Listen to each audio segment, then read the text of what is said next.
জয়ন্তী উপলক্ষে আমরা সারা দেশব্যাপী জুলাই পদযাত্রা শুরু করেছি। সেই জুলাই পদযাত্রার ধারাবাহিকতায় আজকে আমরা বগুড়ায় আছি।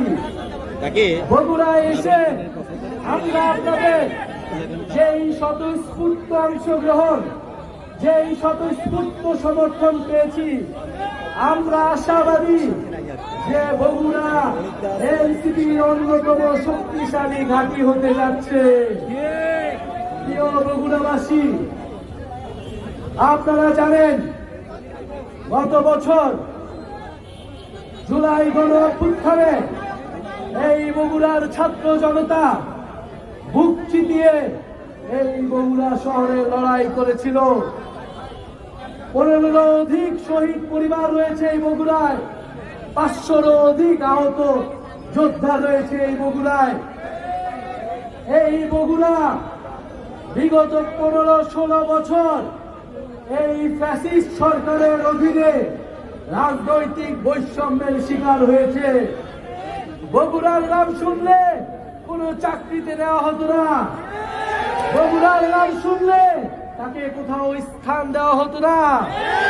বগুড়া জেলাবাসীকে নির্বিচারে মিথ্যা ভুয়া মামলা দেওয়া হতো। প্রিয় বন্ধুগণ, এই রাজনৈতিক বৈষম্যের প্রতিবাদেই গণ অভ্যুত্থান সংগঠিত হয়েছিল। আমরা গণ অভ্যুত্থানের পরে আমরা চাই মেধা ও যোগ্যতার ভিত্তিতে সবাই সমান সুযোগ পাবে। আমরা কোনো বিশেষ সুবিধা চাই না, আমরা কোনো বৈষম্য চাই না। আমরা চাই যার যতটুকু প্রাপ্য, যেই এলাকা যতটুকু পিছিয়ে আছে সেই এলাকায় ততটুকু উন্নয়ন করতে হবে, উন্নয়নের সুষম বন্টন করতে হবে। আমরা জানি এই বগুড়া একটি ঐতিহাসিক অঞ্চল। এই মহস্থানগড়, এই পুণ্যনগর থেকে বঙ্গ সভ্যতার যাত্রা শুরু হয়েছিল। আজকে যে সভ্যতার পাদস্থলে আমরা দাঁড়িয়ে আছি, কিন্তু দুঃখের বিষয় এই এলাকা দেখলে কেউ বলবে না এইখানে এক সময় সভ্যতার সূতিকাগার ছিল। এই এলাকা এক সময় শিক্ষা দীক্ষা জ্ঞান বিজ্ঞানে পুরা পৃথিবীর মধ্যে একটি বিশেষ এলাকা হিসেবে পরিচিত ছিল। আমরা বগুড়ার সেই হারানো ঐতিহ্য ফিরিয়ে আনতে চাই, হারানো ইতিহাস সংস্কৃতি ফিরিয়ে আনতে চাই।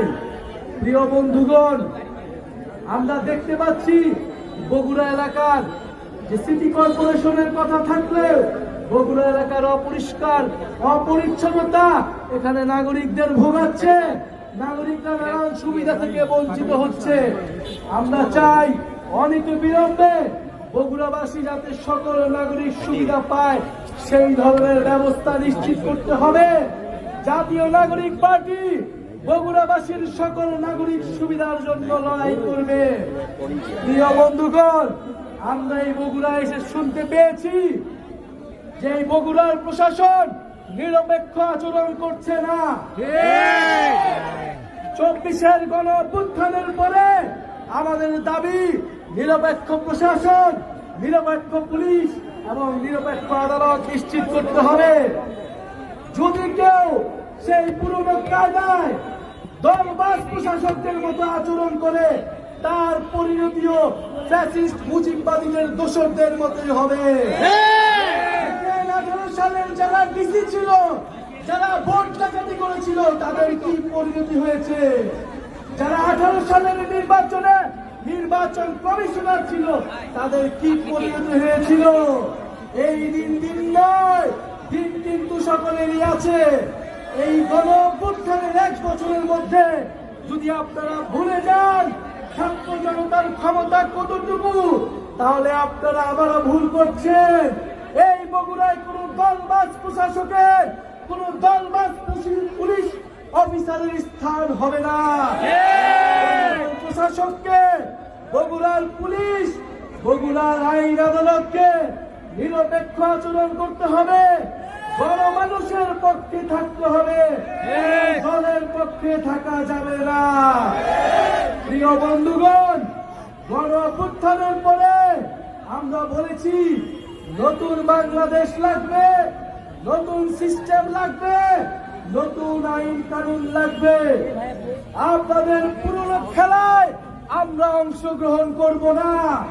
আপনাদের চাঁদাবাজির রাজনীতিতে, আপনাদের সন্ত্রাসের রাজনীতিতে আমরা অংশগ্রহণ করব না। আমরা পুরনো খেলায় কোন নতুন প্লেয়ার হইতে আসি নাই। আমরা খেলার নিয়ম বদলায় দিতে এসেছি। নিয়ম বদলাতে হবে, রাজনীতির নিয়ম বদলাতে হবে। ভালো মানুষদের, গ্রহণযোগ্য মানুষদের, যুব সমাজকে এগিয়ে আসতে হবে বাংলাদেশের হাল ধরার জন্য, বগুড়ার হাল ধরার জন্য। প্রিয় বগুড়াবাসী, আমরা আজকে স্মরণ করছি এই বগুড়ায় যারা গণ অভ্যুত্থানে অংশগ্রহণ করেছিল, গণ অভ্যুত্থানে শহীদ হয়েছিল, গণ অভ্যুত্থানে আহত হয়েছিল। আমরা শুনতে পেয়েছি আমাদের আহত ভাইরা এখনো ভালো চিকিৎসা পায় না। এটা হতে পারে না। গণ অভ্যুত্থানের 1 বছর পূর্ণ হয়েছে, অনতিবিলম্বে আমাদের আহত ভাইদের চিকিৎসার ব্যবস্থা করুন। শহীদ পরিবারদের পাশে দাঁড়ান, তাদের মর্যাদা দিন। প্রিয় বগুড়াবাসী, এই জুলাই পদযাত্রা জেলা থেকে জেলান্তরে ছড়িয়ে যাচ্ছে, গ্রাম থেকে গ্রামান্তরে ছড়িয়ে যাচ্ছে। নতুন দল এসেছে, নতুন নেতৃত্ব এসেছে, আপনাদের সামনে বিকল্প এসেছে। যেই বিকল্পের খোঁজে আপনারা গত 54 বছর ধরে খুঁজেছেন, সেই বিকল্প নেতৃত্ব আপনাদের সামনে হাজির হয়েছে। সবাইকে জানিয়ে দিন, এই বগুড়াতে, এই বাংলাদেশের দল কেবল একটি নয়, দুটি নয়। নতুন দল এসেছে, জাতীয় নাগরিক পার্টি এসেছে। বৈষম্যহীন গণতান্ত্রিক বাংলাদেশ গড়বে বলেই জাতীয় নাগরিক পার্টি এসেছে। প্রিয় বগুড়াবাসী, জুলাই ঘোষণাপত্র, জুলাই সনদ নিয়ে টালবাহানা হচ্ছে। আমরা স্পষ্টভাবে বলতে চাই আজকের এই বগুড়া থেকে, জুলাই ঘোষণাপত্র অবশ্যই অবশ্যই নতুন সংবিধানে যুক্ত হবে। জুলাই কেবল কোনো আবেগের বিষয় নয়, জুলাই আমাদের রাজনৈতিক ইশতেহার, আমাদের রাজনৈতিক গন্তব্য। এই জুলাইয়ের পথেই আগামীর বাংলাদেশ পরিচালিত হবে।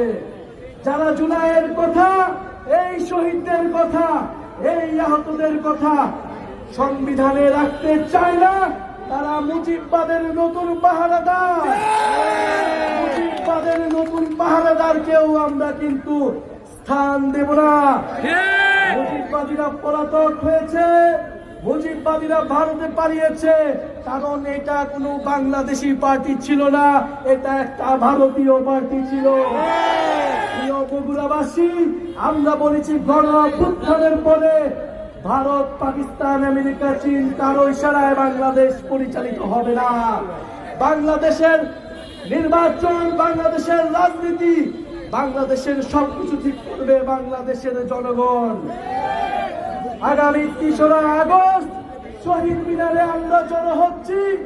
জুলাইয়ের ইস্তিহার, বাংলার মানুষ, বাংলার মানুষ, বাংলার মাটি, মানুষ মানচিত্রের নতুন ঘোষণাপত্র নিয়ে আপনাদের সাথে শহীদ মিনারে দেখা হবে। বিগত বছর যেরকম 1 দফার আমরা ঘোষণা দিয়ে ফ্যাসিবাদী ব্যবস্থার পতন ঘোষণা করেছি, এবার আমরা নতুন বাংলাদেশের সূচনা ঘোষণা করব। আপনারা আসবেন 3রা আগস্ট, শহীদ মিনারে দেখা হবে, নতুন বাংলাদেশের শপথ হবে। জাতীয় নাগরিক পার্টি বাংলাদেশের নতুন রাজনীতির সূচনা ঘটাবে। আপনাদেরকে মনে রাখতে হবে, এখানে যারা স্থানীয় সংগঠক আছেন, আমাদের শাকিম মাহাদি ভাই আছেন, আমাদের এখানে জাতীয় যুব শক্তির নেতা কর্মীরা রয়েছেন, ছবি কুইন এবং বগুড়ার ছাত্র সমাজের, ছাত্র সংসদের নেতা কর্মীরা রয়েছেন। তাদেরকে বলতে চাই, জনগণের পাশে দাঁড়ান, সাধারণ মানুষের পাশে দাঁড়ান। নিজেদের ভিতর যাতে কোনো অনুপ্রবেশকারী না থাকে। আমাদেরকে অবশ্যই রাজনৈতিক সংস্কৃতি চেঞ্জ করতে হবে। যেই গণ অভ্যুত্থানে আমরা মানুষ আমাদের পাশে এসে দাঁড়িয়েছিল, আমাদেরকেও মানুষের পাশে সবসময় থাকতে হবে। ইনশাআল্লাহ দেখা হবে, আপনাদের প্রত্যেকটি সমস্যার সমাধানে আমরা থাকবো। আমরা বিদায় নিব আজকে। বিদায় নেওয়ার আগে শেষ 1 মিনিট আপনাদের সাথে স্লোগান মেলাতে চাই। আপনারা কি স্লোগান দেবেন?